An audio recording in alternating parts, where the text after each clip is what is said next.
नमस्कार करता हूँ सभी साथियों को, सभी मेरे गुरुजनों को। और मैं बहुत भाग्यशाली हूँ कि 2005 में मैं यहाँ से पास आउट हुआ था। उसके बाद आज लगभग 18 साल बाद मैं इस स्कूल में मेरा आना हुआ है। तो आप सबको यकीन नहीं होगा कि मुझे कितनी खुशी हुई नीचे की जो बिल्डिंग्स में, ग्राउंड्स में जो जितना चेंजेज आया है, यहाँ पे इन्वायरमेंट में जितना चेंजेज आया है, ये बहुत अच्छा लगता है जब आप किसी स्कूल में वापस आते हैं, वहाँ के चीज़ों को चेंज होते हुए देखते हैं। तो ये आपके लिए भी और हमारे लिए भी बहुत खुशी की बात है और आपको सारी सुविधाएं मिल रही है। और काफ़ी मैं अभी सुन रहा था परिचय में, तो मुझे पता लगा कि अपने यहाँ पे कुछ जो प्रिंसिपल हैं स्कूल्स के, नॉन से भी हैं शायद, एक गुरुजी सपोर्टा से भी मैं सुन रहा था, थोड़ा दिन बाद हमारा स्टाफ होगा ही। तो एक आदर्श विद्या मंदिर एक ऐसा इंस्टीट्यूट है। मैं यहाँ से जब पास आउट होते मैं बीबीएस करने के लिए पंजाब चला गया। उसके बाद मैं दिल्ली आया। दिल्ली आने के बाद मैं आईएएस की तैयारी करी थी। मैंने 3-4 साल आईएएस का बैच वगैरह लिखा। जॉब करने से पहले मैं वहाँ पे था। तो मैं कितने अपने साथ वाले लोगों को जानता था जो एवीएम से पढ़ के आए हुए थे। तो इतनी बॉन्डिंग रहती है एवीएम के बच्चों में, चाहे वो कहीं से भी पास आउट हो, चाहे जैसे मैं टोडावीप से पास आउट था। मुझे कई लोग हिंडौन से बहुत मिलते थे क्योंकि हिंडौन अपने एरिया का था, कहीं भी मिलते थे। तो चित्रे जुड़ाव की वजह से हम साथ उठते बैठते थे, तो पता लगता था एवीएम है। जो आप बाहर निकलोगे यहाँ से इंस्टीट्यूटों से, जो बाहर निकलते हो, कहीं आप तैयारी के पेट में कहीं जाते हो, हायर एजुकेशन के लिए कहीं जाते हो या कहीं जॉब करते हो, जब आपको कहीं भी कोई एवीएम का स्टूडेंट मिलेगा साथ में, तो आपको एक परिवार के जो फील आती है कि मेरे परिवार का मेंबर है। बिल्कुल वाकई में ऐसा लगता है कि एक मेरे परिवार का मेंबर मुझे मिला है। तो ये बहुत अच्छा यूनियन है, बहुत अच्छा एक ग्रुप है यूनियन का। जो इस तरह की जो संस्थाएं हैं आपका, जो हम लोगों ने जब हमारे टाइम पे देखते थे, हम एक इतनी स्ट्रिक्टनेस होती थी चीज़ों में। आज हमारी जो नींव है, जिसको हम बोलते हैं कि आज यहाँ पहुँच गए, आप कल कहीं भी पहुँच जाए, लेकिन हमारा जो बेस जो रहता है, आपका बेस हमेशा अच्छा होना चाहिए।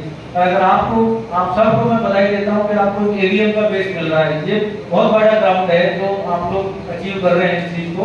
और एक गुरुजनों का, ऐसे साथियों का, ऐसे टीचरों का, जो आपके साथी का दोस्त ज़्यादा होते हैं, जिनका आपको सपोर्ट मिल रहा है, तो ये बहुत अच्छी चीज़ है। और ये आपको जब आप बड़े हो गए फ्यूचर में, जब आप देखोगे, आगे तैयारी करने जाओगे, हायर एजुकेशन के लिए जाओगे, तब आपको ये चीज़ फील होगी कि जो छोटी छोटी चीज़ों के लिए जो बाकी के जो लोग स्ट्रगल करते हैं, वो आपके लिए बहुत चुटकी का गेम होगा कि ये तो बहुत छोटी चीज़ है, ये तो हम बहुत पहले ही सीख गए थे। एक आपको एग्जाम्पल देता हूँ। आपको हिंदी में तो कोई एक वर्ड लिखाते हैं अपने को, जिसको करेक्शन करते हैं ना, तो हम ये वर्ड कैसे लिखते हैं। एक उज्ज्वल करके वर्ड होता है, लिखते हो आप, लिखा होगा आपने क्लास में, तो बहुत जल्दी सिखा देते हैं उसको। उज्ज्वल आप और किसी स्कूल के बच्चों को या कहीं बहुत अच्छी जगह कोई पढ़ रहा होगा ना, आप जो जिसने 10th कर ली होगी, 12th कर ली होगी, नहीं लिख पाएगा। एवीएम के बच्चे को जिसने 6 या 7th स्टैंडर्ड में, वो उज्ज्वल को लिख देगा। ये बेसिक चीज जो मैं इसको इसलिए बता रहा था क्योंकि बहुत सारे वर्ड जो हम साथ तैयारी करते थे, हमारे साथ वाले लोग जो आईआईटी से पास आउट है और कहीं से पास आउट है, जो हमारे साथ यूपीएससी की तैयारी करते थे, तो जैसे छोटे छोटे वर्ड के लिए वो उलझ जाते थे, यार इसको ऐसे कैसे लिखते हैं, और तू कैसे सीख गया, तू तो एमबीबीएस करके आया है, मैं कि हम वहाँ से सीखें। तो मतलब बहुत एक बेसिक सी चीज़ें होती है, बहुत सारी चीज़ें होती है जो हम जाने अनजाने में यहाँ सीख रहे होते हैं, हमारे नेचर में डाल रहे होते हैं। पर ये चीज़ें हमको बाद में पता लगता है कि यार ये तो मतलब बहुत बेसिक सी चीज़ें लगती हैं। तो ये जो बेस है इस चीज़ का, ईवीएम का जो बेस है, तो काफ़ी मतलब मैं आज यहाँ बैठा हूँ, तो आप सबको आपका कुछ ना कुछ तो मेरी लाइफ में आई होगा, इस बिल्डिंग का या फिर जो टीचर्स का, जो पहले थे, नहीं थे, या अब हैं, या और भी नहीं पढ़ाते हैं। मैं आप सबको बहुत तहे दिल से धन्यवाद देना चाहता हूँ कि आप लोगों की वजह से, आप लोगों के जो आपने जो कानून बनाए, जो नियम कायदे बनाए, जो आपका अनुशासन हमको सिखाया, जो हमारे रगों में आपने एक अनुशासन भरा, उसकी वजह से आप आज हम कहीं भी है, किसी भी हालात में, वो सब आपकी वजह से है। और मेरा जो बेस्ट था उस टाइम पे, आप मेरे साथ के कुछ लोग इसरो में भी हैं, कुछ लोग आईआईटी करके बहुत अच्छे उसमें हैं, डॉक्टर्स को मेरे साथ कई हैं। तो ये सब मैं किसी की मतलब जो बेस का ही मैं हमेशा धन्यवाद देता हूँ कि जो हमारा बेस अगर अच्छा होगा आप कोई भी नई बिल्डिंग बनाते हैं, आप ऊपर से देखते हैं यार ये बिल्डिंग कितनी बड़ी है। आपने सबने बुर्ज खलीफा का नाम सुना होगा, बहुत बड़ी बिल्डिंग है, दुनिया की सबसे ऊंची बिल्डिंग है, 500 साढ़े 500 मीटर की हाइट है उसकी।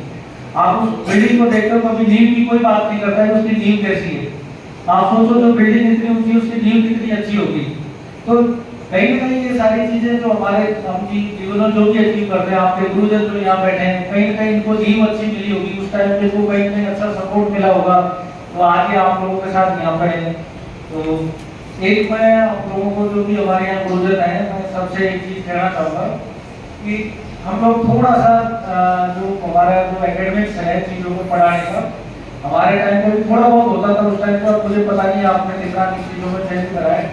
थोड़ा सा फ्री हैंड देना होता है बच्चों को कि जब हमारे टाइम पे एक दो टीचर होते थे तो वो इस चीज़ों में थोड़ा सा रखते थे कि पढ़ाते टाइम आपको बिल्कुल ऐसा नहीं होता था कि जो हमने पढ़ाया वही आपको पढ़ना है। वो बहुत सारी चीज़ों को हमको फ्री हैंड देते थे कि आप अपने लेवल पर देखना। तो कई बार अपने को क्या होता है तो प्राइवेट स्कूलों में थोड़ा सा ये करना होता है कि बच्चों को अपने लिमिट से बाहर भी छोड़ना होता है। कुछ बच्चे आपकी लिमिट से वाकई में बाहर हो गए, आप उनको और फ्री हैंड दो, ऐसे बच्चों को आप पिकअप करो कि यार ये बच्चा हमारी लिमिट से भी बाहर आ है। तो ऐसे बच्चों को अगर अपन और अच्छा माहौल देते हैं तो ये अपने इंस्टीट्यूट को, अपने को खुद को बहुत रोशन करते हैं आगे जाके। और एक मैं जो आपके जो ये खेलकूद वाली प्रतियोगिता है इसका भी मैं हम जब हमारे टाइम पे थे तो मैं वॉलीबॉल टीम में हुआ करता था, और बहुत अच्छी बात थी कि इंदौर में और कहीं पे भी वॉलीबॉल की कोई दूसरी टीम थी नहीं। हमें पता था कि इंदौर वगैरह कहीं पे टीम ही नहीं है वॉलीबॉल की, तो जिला स्तर पर वैसे ही जीता है करते थे, तो सीधा हम जाके खेला करते थे प्रांत स्तरीय में जयपुर वगैरह जाके। तो देखो खेलकूद आपको मैं एक बारे में थोड़ा सा अपन चर्चा करते कि क्यों खिलाया जाता है। आपको ये समझ आ रहा होगा कि किसी को कहाँ से बस में बिठा के लाए गुरु जी, किसी को टाउन से लेके आए, किसी को सपोर्टरा से लाए होंगे, वडराय से लाए होंगे, सबको यहाँ इकट्ठा कराए। शायद 1 या 2 दिन का होगा प्रोग्राम ये खेल का, आप एक दो दिन के लिए आपको यहाँ रखेंगे कि खाने की व्यवस्था करेंगे। ये चीज अपन वहाँ भी कर सकते थे अपने स्कूल में, छोटे मोटे खेल आपको आपस में एक दूसरी क्लास के साथ खिला के आपको फ्री कर सकते थे। आपको क्यों नहीं करा? कभी आपने सोचा है कि मतलब आपको यहाँ तक लाने में हमने देखा था कि हम हमारे गुरुजनों को बहुत ज्यादा परेशान करते थे, क्योंकि उनके लिए बड़ी दिक्कत होती थी कि हमको इकट्ठा करना, सबका ध्यान रखना। आज अपन किसी को बच्चे को लेकर कहीं बाहर जाते हैं कि आप सोच भी नहीं सकते कि उन टीचर्स के लिए कितनी बड़ी हेडेक की बात है। मतलब आप अपने बच्चों को पेरेंट्स रिश्तेदारों के साथ कहीं नहीं भेजते,